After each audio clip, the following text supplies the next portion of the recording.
I'm a licensed professional counselor, and today we're going to talk about self-care. Now more than ever, it's important to take care of yourself.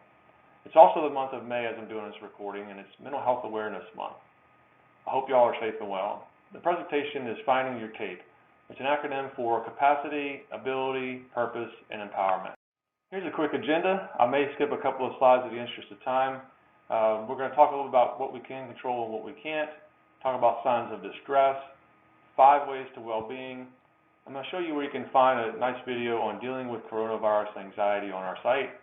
We're going to talk about what self-care is, and then Mr. Brian Rosenthal, the Health Services Coordinator for Delgado, will talk about goal setting. And then we'll wrap it up on where you can find all the resources at the Delgado website. Some examples of what we can control and what we cannot control. We cannot control whether people are following social distancing guidelines, and that can cause people anxiety. But we can't control that. We can only control what we do. So we can't control the actions of others.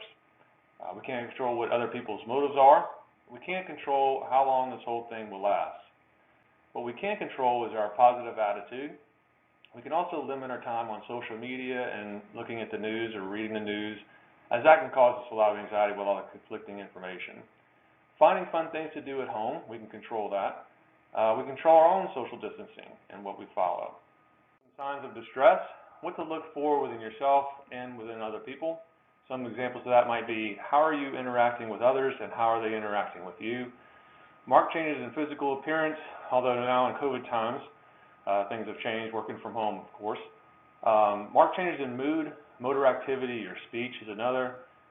Unusual or exaggerated emotional responses. So some signs of extreme distress might include threatening or verbally insulting others, excessive drug use or alcohol use, verbal abuse, threats to harm oneself or others, and physical violence. 5 ways to well-being. Number 1, connect with people. It's important now more than ever to stay in touch with family, friends, and other loved ones. Nod is a social connectedness app free to students, and that can be found on our Delgado site. I'll show you how to do that later in this presentation. Maintaining physical activity, super important as well. And you can do that with yoga or in-home workouts through YouTube, and try to make it fun. Keep learning. LinkedIn Learning has got Microsoft Office skills. These are all free. Presentation skills, interviewing skills. You can even learn to play guitar, photography, piano, all free. Give to others. Volunteer your time. That may be virtually now, of course. Give to charities, or talk to a friend or a loved one who's having a difficult time. Pay attention. Be mindful of your thoughts and feelings, and limit your time listening to the news. So this is coronavirus, what we can all do. And I'm going to show you where you can find that video dealing with coronavirus anxiety at our website towards the end of the presentation. But for right now, take note of the emotional mental health crisis lines. You can text 741-741, text home, or you can call 211. So what does self-care look like? Well, it's a lot of different factors.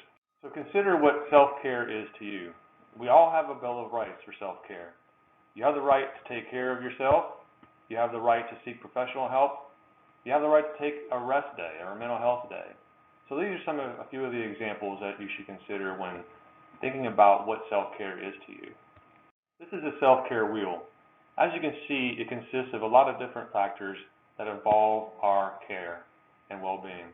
One is psychological, one is emotional, spiritual, personal, professional, and physical. So when you're thinking about how to care for yourself, consider yourself holistically in this wheel. And what would you put inside that wheel for each of these? So now I'm going to turn it over to Mr. Brian Rosenthal, Health Services Coordinator. He's going to talk about goal setting and time management. So take it away, Brian.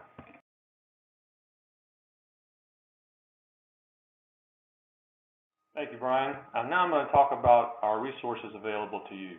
I'm going to start with counseling and social services. We're partnered with the Paul Community Health Center, and they're offering telehealth therapy, and I'm going to show you how you can find that. Single Stop is a one-stop shop which assesses for social service needs.